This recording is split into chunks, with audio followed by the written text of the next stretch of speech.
আসসালামু আলাইকুম। আশা করছি সকলেই মহান আল্লাহ তাআলার অশেষ রহমতে অনেক অনেক ভালো আছেন এবং সুস্থ আছেন। আজকে আমরা বৃত্তের বেসিক নিয়ে আলোচনা করব এবং বিভিন্ন বৃত্তের অনুসিদ্ধান্ত শিখব। আমার সাথে যে বা যারা যুক্ত আছেন একটু জানাবেন কথা লেখাটা ক্লিয়ার কিনা। যারা যুক্ত আছি কথা লেখা ক্লিয়ার কিনা জানাবো।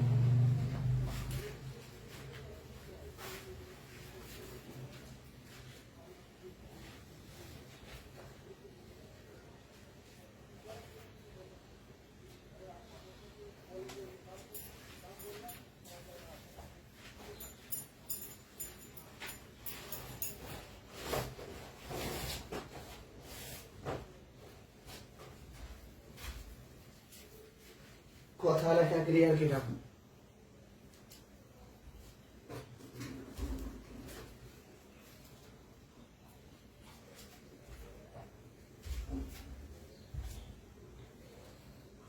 ওকে, তাহলে শুরু করি।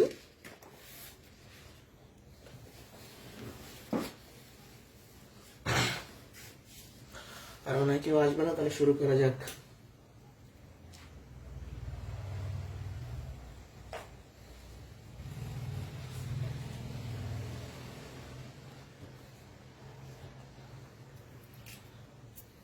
ওকে, তো টপিকটা হচ্ছে বৃত্ত। বৃত্ত থেকে বাংলাদেশের যে কোনো চাকরি পরীক্ষায় প্রশ্ন আসে। আজকে আমরা বেসিকটা শিখবো, ঠিক আছে?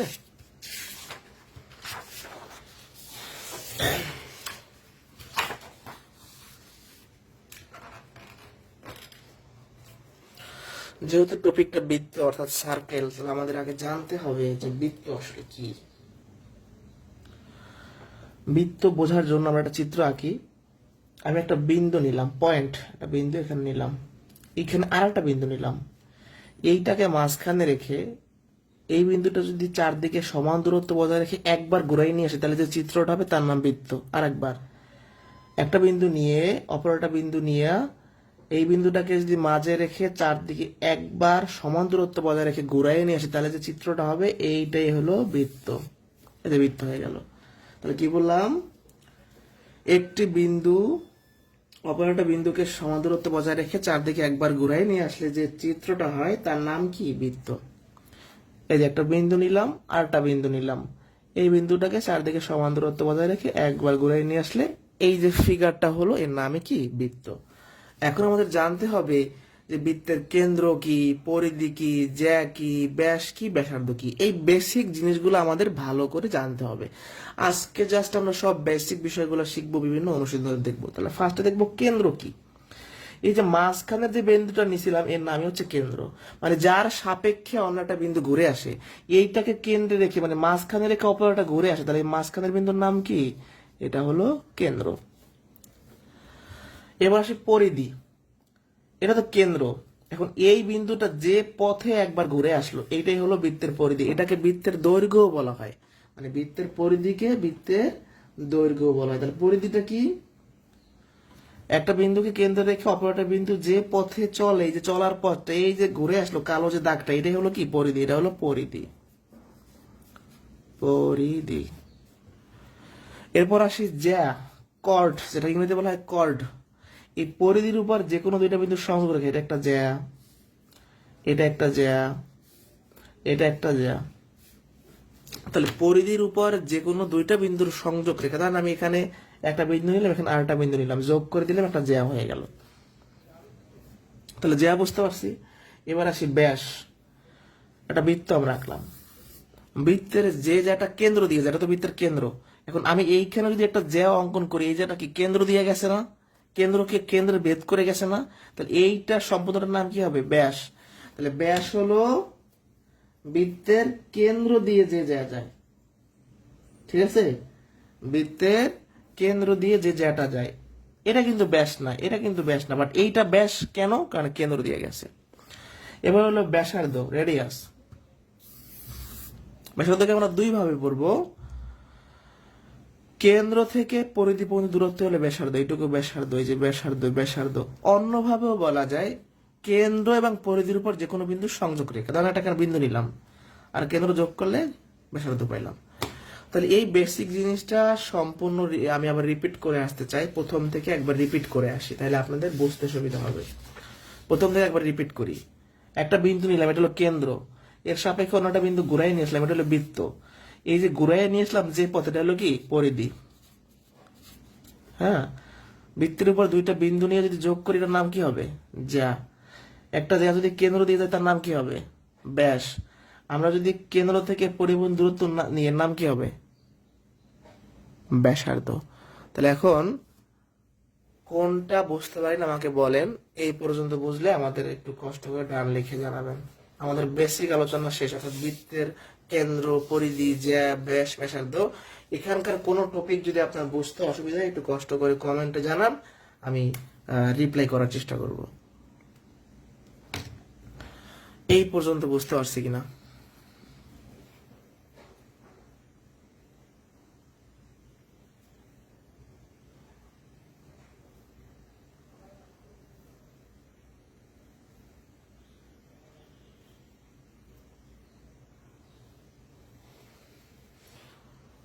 কোনো সমস্যা আছে কারো?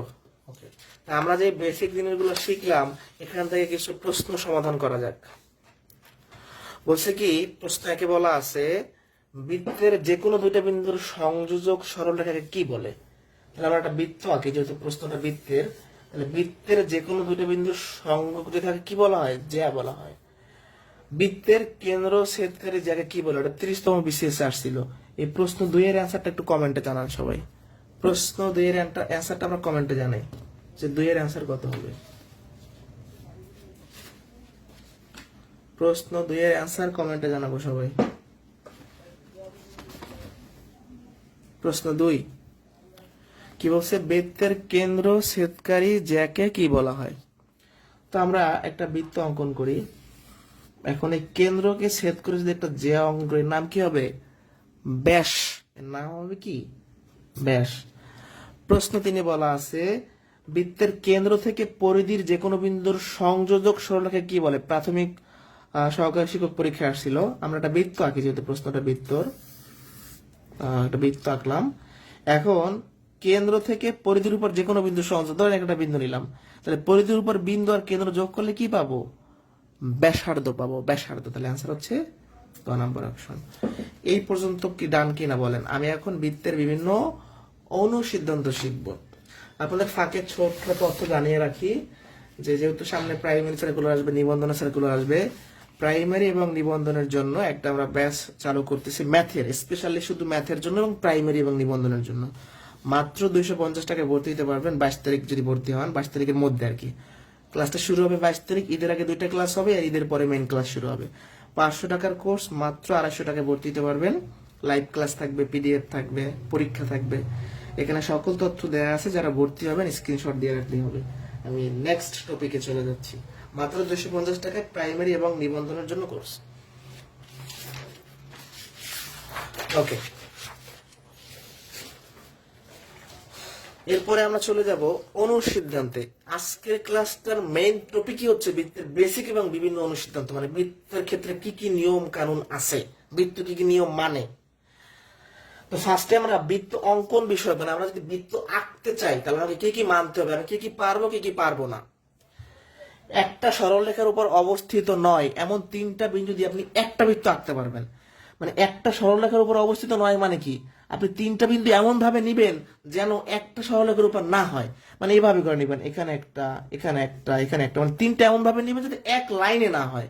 তো এই বিন্দুগুলা যোগ করে আপনি একটা মাত্র বৃত্ত আঁকতে পারবেন, এর বেশি আপনি পারবেন না। তাহলে পরীক্ষায় প্রশ্ন আসবে কিভাবে? প্রাইমারি নিবন্ধনের প্রশ্ন এভাবে আসবে যে একটি সরলরেখার উপর অবস্থিত নয় এমন 3টে বিন্দু দিয়ে কয়টা বৃত্ত আঁকা সম্ভব? 1টা, 2টা, 3টা না 4টা? তাহলে একটা আঁকা সম্ভব। ধরেন আমি এখানে একটা বিন্দু নিলাম, এখানে একটা নিলাম, এখানে একটা, 3টা নিছি, এইগুলো যোগ করে আমি জাস্ট একটা বৃত্ত আঁকতে পারবো। ওকে, একই সরলরেখার অবস্থিত এমন 3টে বিন্দু দিয়ে বৃত্ত অঙ্কন করা যায় না। মানে ব্যাপারটা এরকম, একটা সরলরেখা নিলাম, এর উপর 3টে বিন্দু নিলাম, এই 3টে বিন্দু যোগ করে আমি বৃত্ত আঁকতে পারবো না, 2টা যোগ করে আঁকতে পারবো, বাট এটাকে আমি রাখতে পারবো না বৃত্তের ভিতরে। মানে ব্যাপারটা হচ্ছে এরকম, আপনি বৃত্ত আঁকার ক্ষেত্রে 3টে বিন্দু যদি সরলরেখার উপর নেন, ওই 3টে বিন্দু যোগ করে আপনি কখনোই বৃত্ত আঁকতে পারবেন না। আপনি 2টা যোগ করে কিন্তু পারবেন, বাট এটাকে তো রাখা গেল, মানে রেখে দিলাম, এটাকে তো অ্যাড করতে পারলাম না। আবার এই 2টা দিয়ে আঁকতে পারবো, এ বাদ পড়লো, এই 2টো দিয়ে আঁকতে পারলাম, এ বাদ পড়লো, মানে 3টা অ্যাড করে কখনোই সম্ভব হবে না। এটাও খুবই ইম্পর্টেন্ট। দুইটি নির্দিষ্ট বিন্দু দিয়ে অসংখ্য বৃত্ত আঁকা যায়, তাহলে এখানে একটা আপনি বিন্দু নিছেন, এখানে একটা বিন্দু নিছেন, এটা দিয়ে আপনি অনেকগুলো বৃত্ত আঁকতে পারবেন। ধরেন এটাকে পাশে রেখে একটা আঁকলেন, আবার এটাকে এই পাশে রেখে আঁকলেন বড় করে, আবার আপনি মাঝখানে রেখে অনেক বড় করে আঁকলেন, মানে এরকম অনেকগুলো আপনি ঘুরাইয়া পেঁচাইয়া অনেকভাবে আঁকতে পারবেন। ঠিক আছে, ধরেন এরকম একটা নিলেন, আপনি ফার্স্টে বড় করে পারবেন, ছোট করে পারবেন, এভাবে করে পারবেন, তারপর এইভাবে বড় করে পারবেন, অনেকভাবে পারবেন। ঠিক আছে, অর্থাৎ আমরা দুইটা নির্দিষ্ট বিন্দু দিয়ে অসংখ্য বৃত্ত আঁকতে পারবো। তাহলে একটু রিপিট করে আসি। একই সরলরেখার অবস্থিত নয় এমন তিনটা বিন্দু দিয়ে একটা বৃত্ত আঁকা যাবে। একই সরলরেখার উপর অবস্থিত হলে বিন্দু দিয়ে বৃত্ত আঁকা যাবে না। আর দুইটা নির্দিষ্ট বিন্দু দিয়ে অসংখ্য বৃত্ত আঁকা যাবে, তিনটা। ঠিক আছে, এই পর্যন্ত বুঝতে পারছেন কিনা বলেন? এই পর্যন্ত বুঝলে আমরা সামনে চলে যাব। এখন এই যে এতক্ষণ ধরে যে অনুশীলনগুলো পড়াইলাম, এটা একটু আমরা দেখে নেই এখান থেকে কি কি পরীক্ষায় প্রশ্ন আসছে। এই যে বিভিন্ন মন্ত্রণালয়ের প্রশাসনিক কর্মকর্তায় আসছে, একই সরলরেখার উপর অবস্থিত নয় এমন ন্যূনতম কয়টা বিন্দু দিয়ে বৃত্ত আঁকা যাবে। প্রশ্ন 4 কি বলছে, যে একই সরলরেখার উপর অবস্থিত নয় এমন ন্যূনতম কয়টা বিন্দু দিয়ে বৃত্ত আঁকা যাবে? 3টা দিয়ে আঁকা যাবে। দুইটা নির্দিষ্ট বিন্দু দিয়ে কয়টা বৃত্ত আঁকা যাবে? দুইটা নির্দিষ্ট বিন্দু দিয়ে অনেকগুলা বৃত্ত আঁকা যাবে। অ্যান্সার কি? অসংখ্য।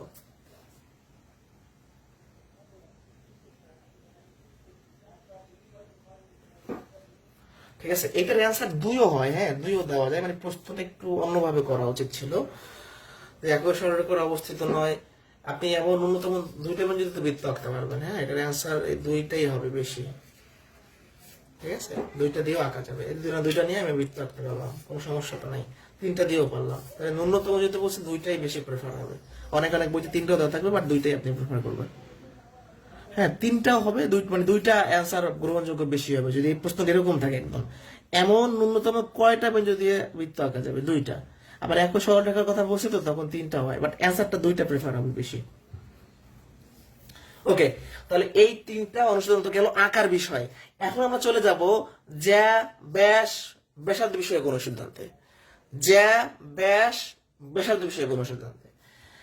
বৃত্তের ব্যাসই হচ্ছে বৃহত্তম জ্যা। এটা চাকরি পরীক্ষায় কয়েকবার আসছে। বৃত্তের ব্যাসই হচ্ছে বৃহত্তম জ্যা। কিরকম? একটা বৃত্ত আঁকলাম, এখন বৃত্তের ভিতরে আমি অনেকগুলো জ্যা অঙ্কন করবো। এইখানে একটা জ্যা অঙ্কন করলাম, এইখানে এক অঙ্কন করলাম, এইখানে অঙ্কন করলাম, এইখানে এইখানে। এখন এই সবগুলা জ্যায়ের ভিতরে কোন জ্যাটা সাইজে বড়?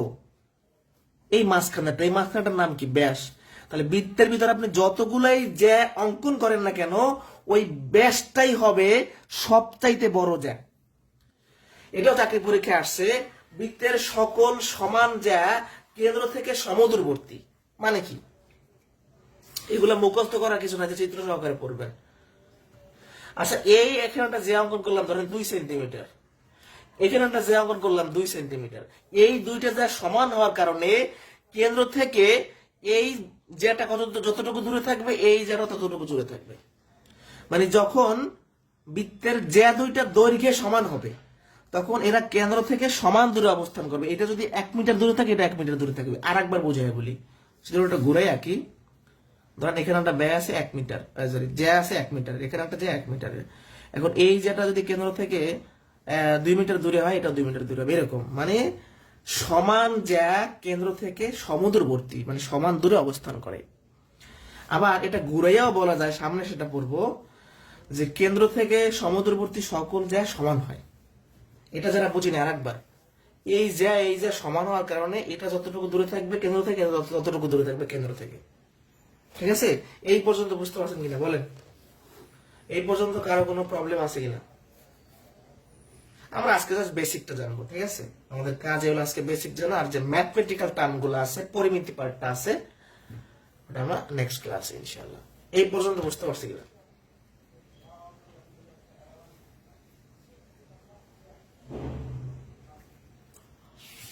কোনো কোয়েশ্চেন?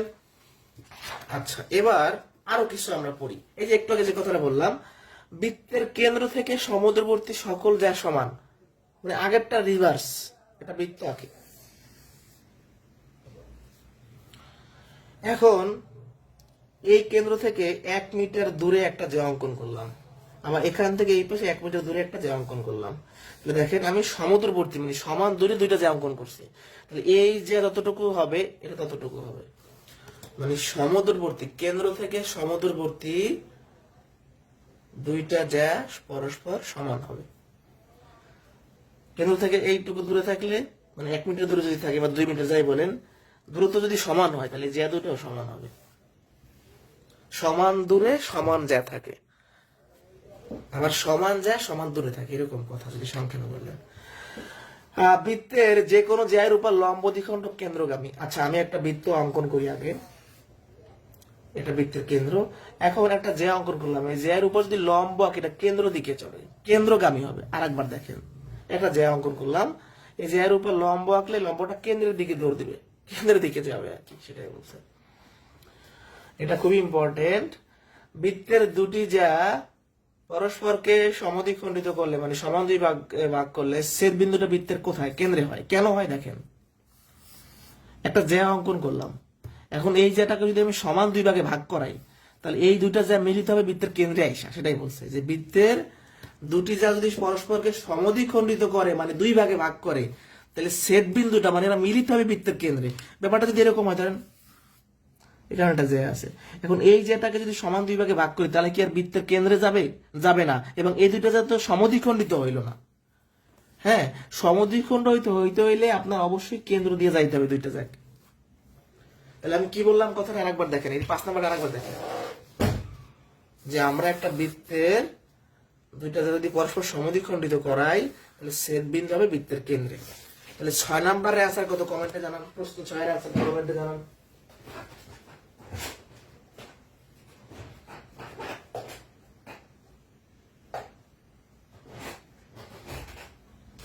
প্রশ্ন 6 এর অ্যান্সারটা কমেন্টে জানাই।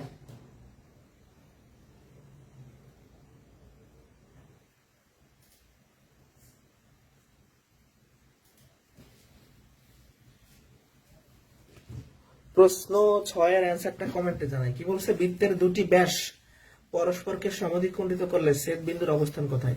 এই ব্যাস ব্যাস আর জ্যা তো একই কথা। যেহেতু সমদ্বিখণ্ডিত করলে কেন্দ্র দিয়ে যায়, কেন্দ্র দিয়ে যে জ্যাগুলো যায় তার নামই তো ব্যাস। তাহলে দেখেন এখানে কি বলছে, বৃত্তের দুটি ব্যাস, একটা ব্যাস আঁকলাম, এখানে আর একটা ব্যাস আঁকলাম, সমদ্বিখণ্ডিত করছে, সমান দুই ভাগে ভাগ করছে, তাহলে ছেদ বিন্দুর অবস্থান কোথায়? বৃত্তের কেন্দ্রে। এটাই হচ্ছে গ নাম্বার অ্যান্সার। ঠিক আছে? তাহলে ধরেন আপনি এই প্রশ্ন জীবনে পড়ে যান নাই পরীক্ষা হলে, বাট আপনি এই কথা অনুযায়ী চিত্র আঁকলে তো পাইয়া যাচ্ছেন অ্যান্সার। এ কি মুখস্থ করার বা বারবার পড়ার কিছু আছে? খুবই ইজি জিনিস। এই যে দেখেন, একটা বৃত্ত আঁকলাম, দুইটা ব্যাস আঁকলাম, এরা সমান দুই ভাগে ভাগ করছে, কোথায় গিয়ে করছে? এই কেন্দ্রে গিয়ে করছে। এ তো সবাই পারার কথা। ওকে, নেক্সট যেটা ইম্পর্টেন্ট কোশ্চেন আমরা সলিউশন করব। বৃত্তের সমান সমান জ্যা কেন্দ্র হতে সর্বদা নিচের কোনটি? 14তম শিক্ষক নিবন্ধন স্কুল পর্যায়ে আসছে। এগুলো নিবন্ধন প্রাইমারি বিসিএস প্লিতে, যেমন একটা বিসিএস এর কোশ্চেন হুবহু কমন পাবেন, অনেকগুলো হুবহু চলে আসবে। ওকে, এগুলো আমাদের সম্পূর্ণ লেকচার শিটে খুব সুন্দর করে আমরা দিচ্ছি। যারা আমাদের পেইড ব্যাচের স্টুডেন্ট আছেন, এই যে সুন্দর করে বৃত্তের চিত্র ফিগার সহ, হ্যাঁ জ্যামিতির সব ফিগার সহ আমাদের এই শিটে দেওয়া আছে, বেসিক টেকনিক সব দেওয়া আছে। আমাদের কোর্সে ভর্তি হলে আপনারা এগুলো পাবেন। তো যাই হোক, এই বিষয়ে পরে কথা বলি, আগে টপিকটা শেষ করি আমরা। তাহলে এখানে বলছে কি, বৃত্তের সমান জ্যা, একটা বৃত্ত আঁকলাম, এখন এখানে একটা জ্যা নিলাম ধরেন 5 সেন্টিমিটার, তাহলে এই পাশে আরেকটা জ্যা নিলাম 5 সেন্টিমিটার, মানে এই দুইটা জ্যা সমান। এই দুইটা জ্যা সমান হওয়ার কারণে কেন্দ্র থেকে এরা সমান দূরে থাকবে, মানে এইটা যতটুকু ডিস্টেন্সে থাকবে, এইটা ততটুকু ডিস্টেন্সে থাকবে, তাহলে কি হবে? সমুদ্রবর্তী। ঠিক আছে? ওকে, নেক্সট প্রশ্নটা খুবই ইম্পর্টেন্ট। বলছে কি, এবিডি বৃত্তে এবি এবং সিডি দুইটা সমান জ্যা পরস্পর পি বিন্দুতে ছেদ করলে কোনটি সত্য? খুবই ইম্পর্টেন্ট। আচ্ছা, আমরা একটা বৃত্ত আঁকি আগে। এটা বৃত্ত আঁকলাম মোটামুটি, যদিও খুব ভালো হয় নাই। আচ্ছা, বৃত্তটার নাম কি বলছিল? এবিডি।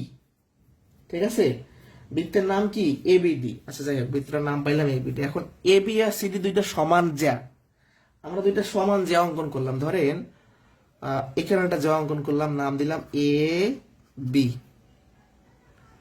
আর একটা জ্যা অঙ্কন করলাম, নাম দিলাম সিডি, সি ডি।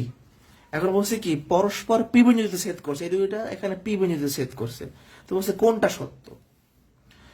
এখন দেখেন, সমান সমান দুইটা জ্যা যদি পরস্পর ছেদ করে তাহলে খণ্ডিত অংশগুলা পরস্পর সমান হয়। এই দুটো যখন জ্যা ছেদ করলো তাহলে খণ্ডিত অংশ কি, মানে এটা একটা অংশ এটা একটা অংশ, এই যে পিবি আর এই পিডি এরা সমান হবে। কেন? কারণ সমান দুইটা জ্যা যখন পরস্পর ছেদ করে তখন দুইটা খণ্ডে ভাগ হয়ে যায়, এখানে একটা খণ্ড এখানে একটা খণ্ড, এখানে একটা খণ্ড এখানে একটা খণ্ড, তাহলে এই খণ্ড আর এই খণ্ড সমান হবে, আবার এই খণ্ড আর এই খণ্ড সমান হবে। দেখেন এই যে পি এ আর পিসি সমান হবে, সেটা কিন্তু অপশনে নাই, সেটা থাকলে আপনি দাগাইতে পারতেন, বাট এইটা হবে আনসার। আমি পুরো বিষয়টা ক্লিয়ার করতেছি। এবি একটা জ্যা, সিডি আর একটা জ্যা, দুটো কিন্তু সমান জ্যা, পরস্পর বিন্দু ছেদ করছে। এখন দুইটা সমান জ্যা যখন পরস্পর ছেদ করে তখন খণ্ডিত অংশগুলো সমান হয়, এই খণ্ড আর এই খণ্ড সমান হবে, তাহলে পি এ আর পিসি সমান হবে, এটা অপশনে থাকলে অ্যান্সার দিতে পারতাম, নাই। আবার পিবি আর পিডি সমান হবে, যা অপশনে আছে। আমার কথাটা কি বুঝতে পারছেন আপনারা? এই চিত্রটা আরেকবার আমি দেখাই, ছোট করে একটু দেখাই। এই পাশে এবি একটা জ্যা, সিডি আর একটা জ্যা, পিবি নিতে সেট করছে, তাহলে এবি আর সিডি। এখন তাহলে এই পি এ আর পিসি সমান হবে, আবার পিডি আর পিবি সমান হবে। এই পিডি পিবি অপশনে আছে, এটা অপশনে নাই, থাকলে আমরা দিতে পারতাম। এই পর্যন্ত ডান কিনা? তোমাদের আরো অনেকগুলো অনুসিদ্ধান্ত আছে, আরো সময় লাগবে, ক্লাস আরো বড়, আরো টাইম লাগবে। তো যারা স্পেশালি প্রাইমারি এবং নিবন্ধনের জন্য প্রস্তুতি নিতে চাচ্ছেন আমাদের 22 তারিখের ব্যাচটা এনরোল করতে পারেন, আশা করি হতাশ হবেন না। এবার আসি চাপ। চাপ খুবই ইম্পর্টেন্ট, মানে মারাত্মক ইম্পর্টেন্ট, প্রচুর পরিমাণে পরীক্ষাতে আসে, আমরা আজকে ভালো করে শিখবো। চাপ, চাপটা কি? চাপ হলো বৃত্তের পরিধির কোনো একটা অংশ, যে কোনো একটা অংশ, একটা বৃত্ত আমরা আঁকলাম, এটা বৃত্ত হয়েছে কিনা? হয়েছে। এখন ধরেন আমি মন চাইলো এইখান থেকে এই অংশটুকু আমি কেটে নিব,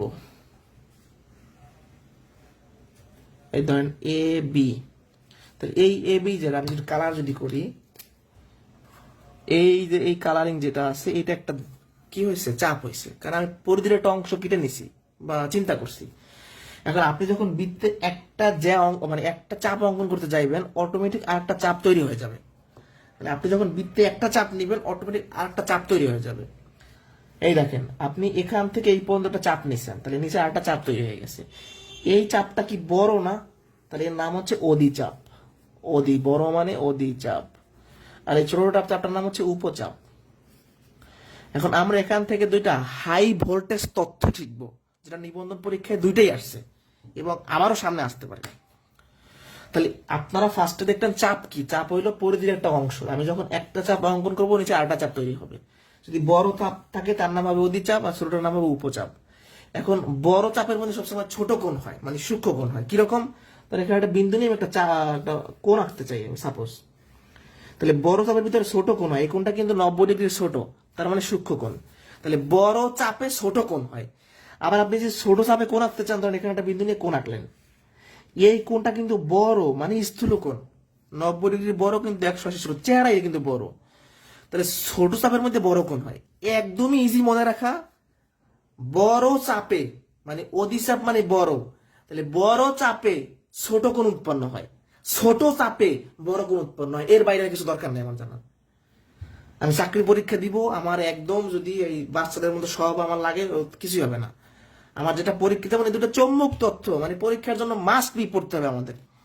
তাহলে বৃত্তের অধিচাপ অবশ্যই ফিগার ড্র করে পড়বেন। এই যে বড় চাপের মধ্যে কোণ আঁকলে সেটা ছোট হয়ে যায়, মানে সূক্ষ্ম কোণ হয়ে যায়। আবার ছোট চাপের মধ্যে যদি কোণ আঁকি বড় হয়ে যায়, স্থূল কোণ হয়ে যায়। তেমন পরীক্ষায় বসে কি কোন বৃত্তের অধিচাপে অন্তর্লিখিত কোণ কি? সূক্ষ্ম কোণ।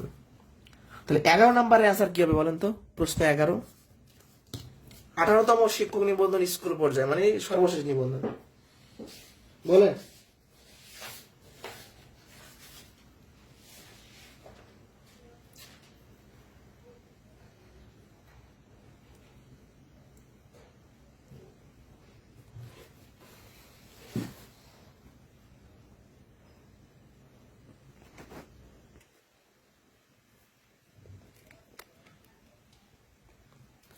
আঠারো অ্যান্সার কত? 11 অ্যান্সার কত? দুঃখিত।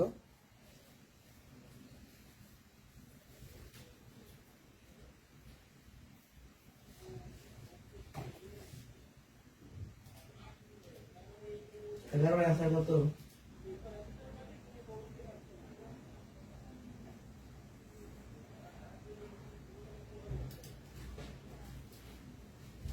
ওকে, গুড, ধন্যবাদ। অ্যান্সার কি? স্থূলকোণ মানে কেন? উপচাপ মানে ছোট কোণে বড় কোণ হবে, ছোট চাপে বড় কোণ হবে, মানে স্থূলকোণ হবে। এবার আমরা চাপ বিষয়ে কিছু গুরুত্বপূর্ণ অনুসিদ্ধান্ত শিখব, খুবই ইম্পর্টেন্ট। চাপ বিষয়ক অনুসিদ্ধান্ত। বৃত্তের একই চাপের উপর দণ্ডায়মান কেন্দ্রস্থ কোণ পরিধিস্থ কোণের দ্বিগুণ। আমরা চিত্র সহকারে, মানে মুখস্থ করবো না, আগে চিত্র বুঝবো। একটা বৃত্ত আঁকলাম, হ্যাঁ। এখন ধরেন আমি এখান থেকে এই পর্যন্ত একটা চাপ নিয়ে নিলাম, ঠিক আছে। আমি চাপটা একটু সুন্দর করে এখানে এঁকে ফেলি বোঝানোর জন্য, মানে কেন্দ্রের কোণ নেওয়ার জন্য। মানে চাপ কিন্তু এই ভিতরে না, চাপ কিন্তু আমার এই থেকে এই পর্যন্ত, বাট আমি কোণগুলো দেখানোর জন্য পয়েন্ট নিয়ে কোণ আঁকতেছি। মানে কথাটা বুঝবেন আমার, চাপ কিন্তু এই যে কালো কালের এইটা, এগুলো কি তাইলে এখানে একটা বিন্দু নিয়ে আমি কোণ বানাইছি, আবার এখানে কেন্দ্রের সাথে কোণ নিছি আর কি। তো আমাকে বলা হয়েছে একই চাপের উপর দণ্ডায়মান কেন্দ্রের কোণ, এই যে কেন্দ্রের যে কোণটা, এই যে কেন্দ্রের যে কোণ উৎপন্ন হচ্ছে, জানলাম কেন্দ্রের কোণ, এটা হবে পরিধিস্থ কোণের দ্বিগুণ। পরিধির সাথে 3টা কোণ উৎপন্ন হবে। এই যে পরিধি, এখানে একটা কোণ, এখানে একটা কোণ, এখানে একটা কোণ। এবার বলা হয়েছে এই কোণটা এদের দ্বিগুণ, মানে এটা যদি 60 ডিগ্রি হয় এটা হবে 120 ডিগ্রি, এটা যদি 50 ডিগ্রি হয় এটা হবে 100 ডিগ্রি, এটা যদি 90 ডিগ্রি হয় এটা হবে 180 ডিগ্রি, এরকম আর কি। মানে এই কেন্দ্রের কোণটা পরিধির সাথে যে কোণগুলো আছে তার দ্বিগুণ হয়। তাহলে কেন্দ্রস্থ কোণটা পরিধিস্থ কোণের দ্বিগুণ, এটা আমাদের মনে রাখতে হবে। আর একটা গুরুত্বপূর্ণ তথ্য হচ্ছে এটার নাম পরিধিস্থ বলা হয় বা বৃত্তস্থ বলা হয় অনেক সময়। পরিধিস্থ আর বৃত্তস্থ একই কথা, মানে এই কোণগুলোর দুইটা নাম, পরিধিস্থ কোণ বলা হয়, বৃত্তস্থ কোণ বলা হয়, ঠিক আছে। কটা নাম? দুইটা নাম, পরিধিস্থ বা বৃত্তস্থ। ওকে, তাহলে আমরা পাইলাম একই চাপের উপর দণ্ডায়মান কেন্দ্রের কোণ পরিধির দ্বিগুণ, এবং বৃত্তের একই চাপের উপর দণ্ডায়মান বৃত্তস্থ কোণ মানে পরিধিস্থ কোণগুলো পরস্পর সমান। এটা যদি 60 ডিগ্রি হয় এটাও 60 ডিগ্রি, এটাও 60 ডিগ্রি। তাহলে দুইটা তথ্য আমরা পাইছি। একই চাপের উপর দণ্ডায়মান কেন্দ্রের কোণ পরিধির দ্বিগুণ, আবার কেন্দ্রের কোণ পরিধির দ্বিগুণ, এটা উল্টায় ভাবে বলা যায় পরিধির কোণ কেন্দ্রের অর্ধেক, একই কথা। আর একটা পড়ছি কি আমরা, বৃত্তের একই চাপের উপর দণ্ডায়মান বৃত্তস্থ কোণগুলা মানে পরিধিস্থ কোণগুলা পরস্পর সমান, এটা যদি 50 হয় এটা 50, এরকম আর কি। 3 নাম্বার ভেরি ভেরি ইম্পর্টেন্ট, অনেকবার চাকরি পরীক্ষায় আসছে, অনেকবার পরীক্ষায় প্রশ্ন আসে প্রাইমারিতে। অর্ধবৃত্তস্থ কোণ কি? সমকোণ, সূক্ষ্মকোণ, স্থূলকোণ, মানে এরকম আসে। অর্ধবৃত্তস্থ কোণ কি এমন কোণ? অর্ধবৃত্তস্থ মানে কি? এটা বৃত্তের অর্ধেক নেন, বৃত্তের অর্ধেক নিলাম। এই অর্ধেক বৃত্তের ভিতরে যদি আমি কোণ আঁকতে চাই, এই কোণটা সবসময় 90 ডিগ্রি হবে। এই যে 90 ডিগ্রি, 90, এটা আপনি ঘুরে এরকম করেন তাহলে 90 ডিগ্রি হয়ে গেছে। মানে অর্ধের বৃত্তের ভিতরে কোণ আঁকলে সেটা 90 ডিগ্রি হয়, সমকোণ হয়, এই আর কি। প্রশ্ন 12তে বলছে বৃত্তের একই চাপের উপর দণ্ডায়মান কেন্দ্রস্থ কোণ পরিধির কত গুণ? দ্বিগুণ। 13 নম্বর অ্যান্সারটা কমেন্টে জানাবো। একই চাপের উপর দণ্ডায়মানটা পরিধিস্থ কোণ হবে, পরিধিস্থ কোণের পরিমাণ 60 ডিগ্রি হলে কেন্দ্রস্থ কোণের পরিমাণ কত? এই 13 নম্বরের অ্যান্সার কি হবে? প্রশ্ন 13 এর অ্যান্সার কি হবে?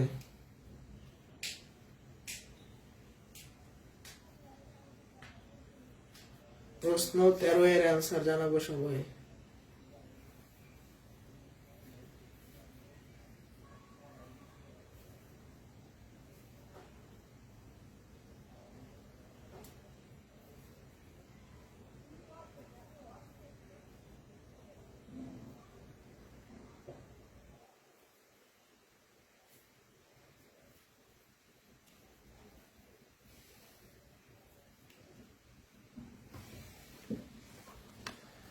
কি বলছে? পরিধিস্থ কোণ 60 ডিগ্রি হলে কেন্দ্রের কোণ কত? কেন্দ্রের কোণ পরিধির দ্বিগুণ না, তাহলে 120 ডিগ্রি। এগুলো কিন্তু প্রাইমারিতে আসে।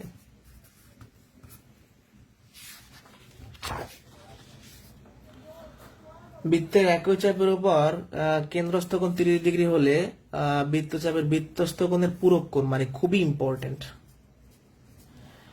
তো কেন্দ্রের কোণ দেওয়া আছে, আমরা আগে বৃত্তচাপের বৃত্তস্থ কোণ বের করি। বৃত্তস্থ কোণ কত হবে? এই কেন্দ্রের কোণ যা হবে পরিধির কোণটা বা বৃত্তস্থ কোণটা তার অর্ধেক, তাই না? মানে 30-এর অর্ধেক মানে 15 ডিগ্রি হবে। যারা এটা বুঝি না আমি একটু ভালো করে বুঝিয়ে দিচ্ছি, সমস্যা নেই। আমরা জানি কি যে কেন্দ্রস্থ কোণটা হচ্ছে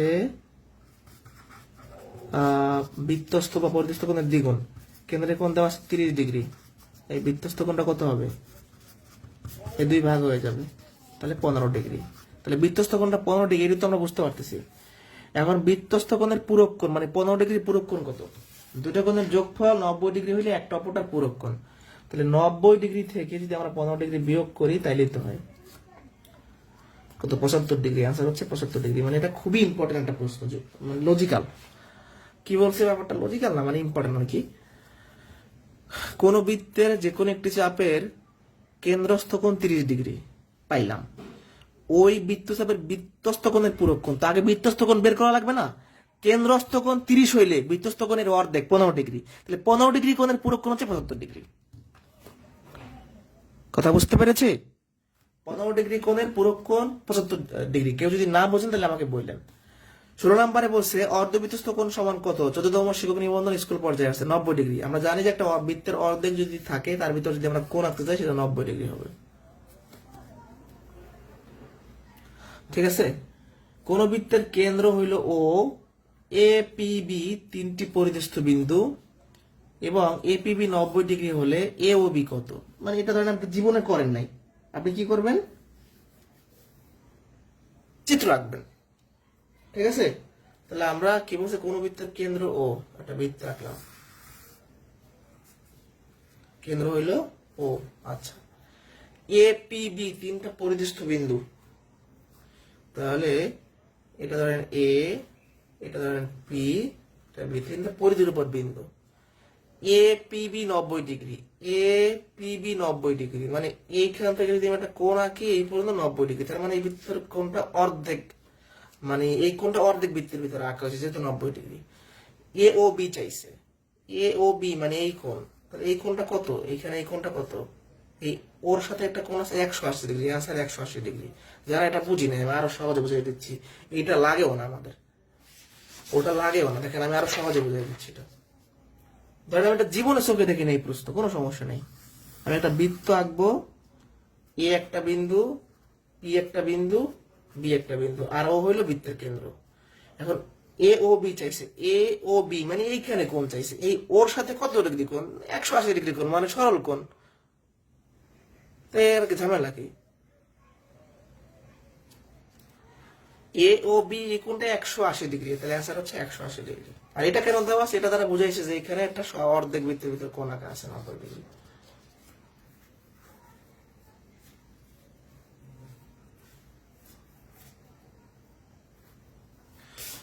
এ ও বি এই তিনটা বিন্দু একই সরলরেখার উপর অবস্থিত না, তো একই সরলরেখার উপর অবস্থিত হলে এখানে কি কোণ উৎপন্ন হবে? সরল কোণ উৎপন্ন হবে।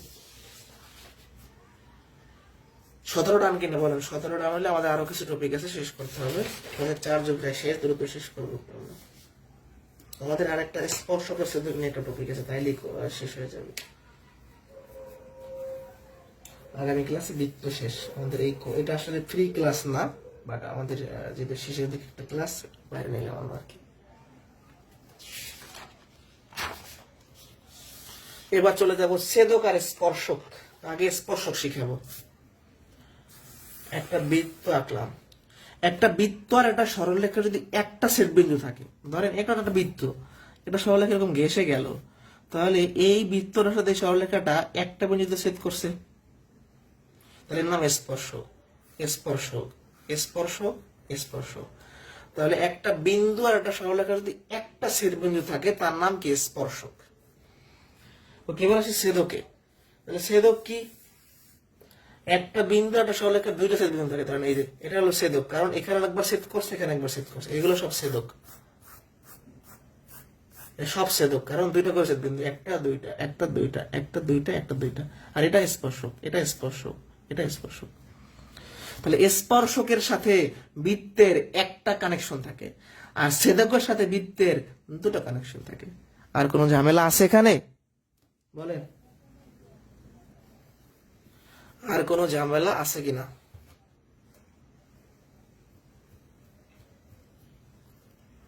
নাই। এবার আমরা স্পর্শক বিষয়ক গুরুত্বপূর্ণ অনুসিদ্ধান্ত শিখব। বৃত্তের যে কোনো বিন্দুতে একটি মাত্র স্পর্শক টানা যায়, এটা তো সত্য কথা। একটা বৃত্ত আমরা নিলাম, তাহলে এখানে একটা বিন্দু নিলাম, এই বিন্দুতে আপনি একটা স্পর্শক টানতে পারবেন। তাহলে একটা বিন্দুতে একটা স্পর্শক টানা যায়, সোজা হিসাব। স্পর্শ বিন্দুতে স্পর্শকের উপর অঙ্কিত লম্ব কেন্দ্রগামী, মানে স্পর্শ বিন্দু হইলে এইটা, আর এটা হলো স্পর্শক, এর উপর লম্ব হলে কেন্দ্রের দিকে যাবে, সেটা বোঝাইছে। আবার ধর এটা স্পর্শ বিন্দু, এটা স্পর্শক আঁকলাম, এখান থেকে লম্ব হলে কেন্দ্রগামী, আর কিছুই না। বৃত্তের যে কোনো বিন্দুতে অঙ্কিত স্পর্শক স্পর্শ বিন্দুগামী ব্যাসার্ধের উপর লম্ব। এটা আমরা বৃত্ত আগে তো আঁকি, তারপর যা হয় দেখবো। এটা হলো কি, এটা বিন্দু, এটা স্পর্শক টানলাম, হ্যাঁ, আর স্পর্শ বিন্দুকে একটা ব্যাসার্ধ নিলাম। এই ব্যাসার্ধের উপরে এই স্পর্শটা কিন্তু লম্ব, স্পর্শকটা স্পর্শ বিন্দুকে ব্যাসার্ধের উপর লম্ব, দেখেন এটা কি লম্ব, যদি এটা ঘুরাই দিয়ে এখন লম্ব হয়ে গেছে, এটা লম্ব। যারা আমার কথা বুঝেন নাই কোনো সমস্যা নেই, আমি আর একবার বুঝে। ধরেন এখানে একটা বিন্দু নিয়ে একটা স্পর্শক টান দিলাম, আমি এভাবে, আমি স্পর্শ বিন্দুগমে একটা ব্যাসার্ধ নিব, স্পর্শ বিন্দুতে এখানে দেখি আমরা ব্যাসার্ধ নিলাম, এই ব্যাসার্ধের উপরে এই স্পর্শকটা লম্ব হবে, সেটা বোঝাইছে আমাকে। 4 নাম্বার, যাদের কাছে আমাদের লেকচার শিট আছে, 4 নাম্বারটা ভেরি ভেরি ইম্পর্টেন্ট লিখে রাখেন। প্রশ্ন 4 ভেরি ভেরি ইম্পর্টেন্ট। প্রশ্ন 4 তো না, মানে অনুসিদ্ধান্ত 4 কেন ভেরি ভেরি ইম্পর্টেন্ট, এটা কয়েকবার পরীক্ষাতে আসছে। বৃত্তের বহিস্থ মানে বাইরের যে কোনো বিন্দু থেকে দুইটা স্পর্শক টানা যায়। তো আমরা এই বৃত্তের বাইরে একটা বিন্দু নিলাম, এখান থেকে একটা স্পর্শক পাবো, এখান থেকে একটা পাবো, এর বাইরে আমি পাবো না। তাহলে এখানে একটা বিন্দু নিলাম বৃত্তের বাইরে, তাহলে এখানে একটা স্পর্শক পাবো, এখান থেকে স্পর্শক পাবো, শেষ। তাহলে বৃত্তের বাইরের একটা বিন্দু থেকে দুটো স্পর্শক পাবেন, এর বেশি পারবেন না। এর বেশি যদি আপনি আঁকতে চান সেটা ছেদক হয়ে যাবে। এবং ওই বিন্দু থেকে স্পর্শক বিন্দুদের দূরত্ব সমান, হ্যাঁ, মানে এই ডিস্টেন্স আর এই ডিস্টেন্স সমান, প্রশ্ন সমাধান করতে লাগে এগুলো। তাহলে কি পাইলাম, বৃত্তের বাইরের যে কোনো বিন্দু থেকে দুইটা স্পর্শক টানা যাবে এবং স্পর্শ বিন্দু থেকে এই দূরত্বগুলো সমান হবে স্পর্শকের। এতক্ষণ আমরা কথা বলছি একটা বৃত্ত নিয়ে, একটা বৃত্তের স্পর্শ ছেদক নিয়ে। এবার দুইটা বৃত্ত যদি ছেদ করে, মনে রাখবেন দুইটা বৃত্ত দুই ভাবে ছেদ করতে পারে, অন্তঃস্পর্শ বহিঃস্পর্শ। কিরকম, ধরেন বড় একটা বৃত্ত, ছোটটা বৃত্ত, এটা হলো বহিঃস্পর্শ করছে, এই বৃত্তটার সাথে এই বৃত্তটা বহিঃস্পর্শ করছে। আর ঘটনা যদি এরকম হয়, এটা হলো অন্তঃস্পর্শ বলা হয়। দুটো বিন্দু পরস্পর স্পর্শক করলে তাদের কেন্দ্রদ্বয় এবং স্পর্শ বিন্দু সমরেখ হবে, মানে একই রেখায় হবে। কিরকম, এটা এই প্রথম মানে বড় বৃত্তটার কেন্দ্র, ছোট বৃত্তটার কেন্দ্র, এটা হলো স্পর্শ বিন্দু। মানে এই তিনটা পয়েন্ট, অর্থাৎ প্রথম বৃত্তের কেন্দ্র, দ্বিতীয় বৃত্তের কেন্দ্র এবং এদের স্পর্শ বিন্দু কিন্তু একই সরল রেখায়, এই জন্য বলা হয় সমরেখ। আমি যখন জ্যামিতির প্রথম ক্লাস নিয়েছি তখন বলছিলাম সমরেখ বিন্দু হইলো যদি একই সরলরেখার উপর অনেকগুলো বিন্দু অবস্থিত হয়, তাদেরকে বলা হয়। ওকে, এটা খেয়াল করেন, দুটো বৃত্ত পরস্পরকে বহিঃস্পর্শ করলে কেন্দ্রদ্বয় দূরত্ব বিদ্যুৎদ্বয়ের ব্যাসার্ধের সমষ্টির সমান। মানে এই ঘটনাটা বুঝাই বলি, মুখস্থ করার কিছু নাই। তখন এইটুকু 5 আর এইটুকু 3। এখন আপনারা যদি বলি যে আপনি এই বিন্দু থেকে এই বিন্দুতে যাবেন, কি হবে, তাহলে এই ব্যাসার্ধ আর এই ব্যাসার্ধ যোগ করলে হবে, তাহলে 8 হবে আনসার। মানে আর একবার দেখাই তাহলে, না দেখেন,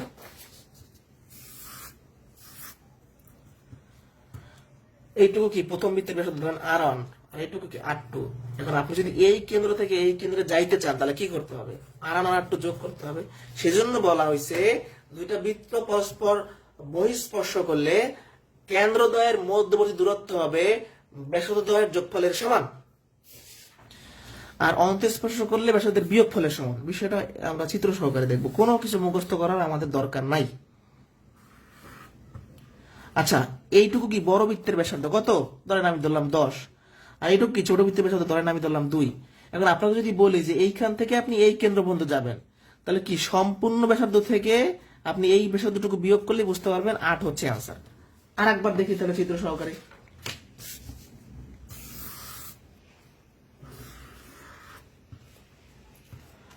আপনি এই কেন্দ্র থেকে এই কেন্দ্রে যাবেন, এখন এই পুরোটা কত, R1 প্রথম বৃত্তের ব্যাসার্ধ, পুরোটা থেকে এই ছোট বৃত্তের ব্যাসার্ধ এইটুকু বা এইটুকু, এখান থেকে এই পাশ থেকে বিয়োগ করে দেন, তাহলে এইটা থাকবে। এই সম্পূর্ণটা থেকে খেয়াল করেন, এই সম্পূর্ণটা থেকে আমি এইটুকু যদি বাদ দেই তাহলে কি হবে, এই কেন্দ্র থেকে এই কেন্দ্র পাওয়া যাব। দুটি বৃত্ত পরস্পর স্পর্শ করে কেন্দ্রদ্বয় এবং স্পর্শ বিন্দু সহসরল কেমন, সরল লেখা হবে, মানে এটা কথা বলছে। দুটো বৃত্ত পরস্পর স্পর্শ করলো তাহলে কেন্দ্রদ্বয়, এটা বহিঃস্পর্শ অন্তঃস্পর্শ যাই করুক সরল রেখা হবে, আর এই স্পর্শ বিন্দু এটা কি হবে, একই সরল রেখার উপর হবে। এটা যদি আমি অন্তঃস্পর্শ দিয়ে বুঝাই, এখানে এখানে স্পর্শ কিন্তু অন্ত না বই বলা নাই, বাট তাও কোনো সমস্যা নেই, একই কথা। এই কেন্দ্র এবং এই তিনটে বিন্দু একই সরল রেখার উপর হবে। অ্যান্সার কি সরল রেখা। তথ্য মন্ত্রণালয়ের সহকারী পরিচালক 2004 সালে আসছে। এইটুকু বুঝতে পারছে কিনা, আমাদের ছোট একটা টপিক আছে, তাইলে শেষ। তাহলে প্রাইমারি ব্যাচটা কিন্তু শুরু হচ্ছে আগামী 22 তারিখ থেকে, মাত্র 250 টাকা। আপনি একটা বড় একটা কোর্স করতে পারবেন, পরীক্ষা দিতে পারবেন, পিডিএফ পাবেন। এই ক্লিয়ার কিনা? আচ্ছা, ক্লিয়ার হইলে আমাদের আর একটা টপিক আছে, সেটা আমি কোথায় আছে দেখি।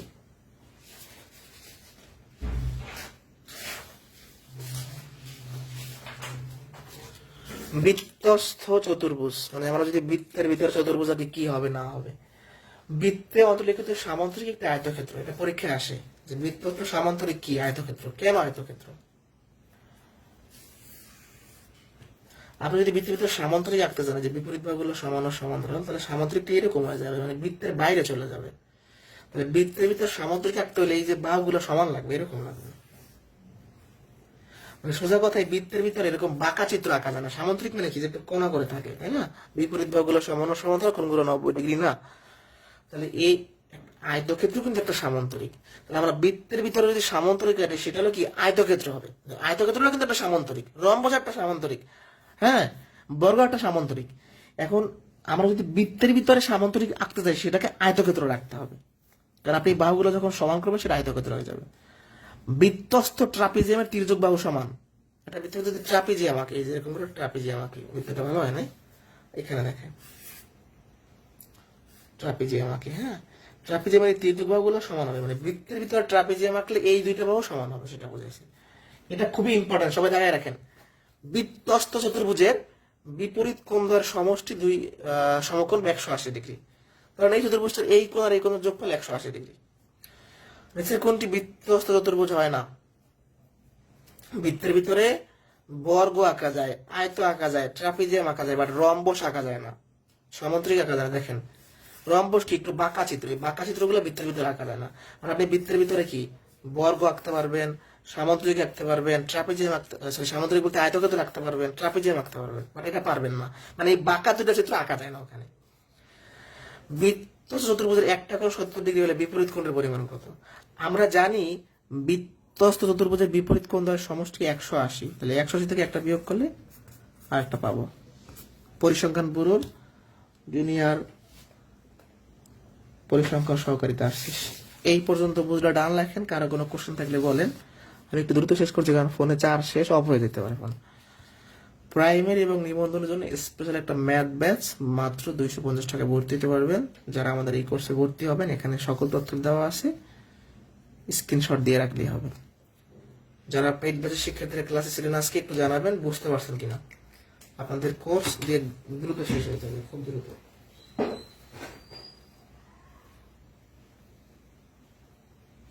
বুঝতে পারছি কিনা?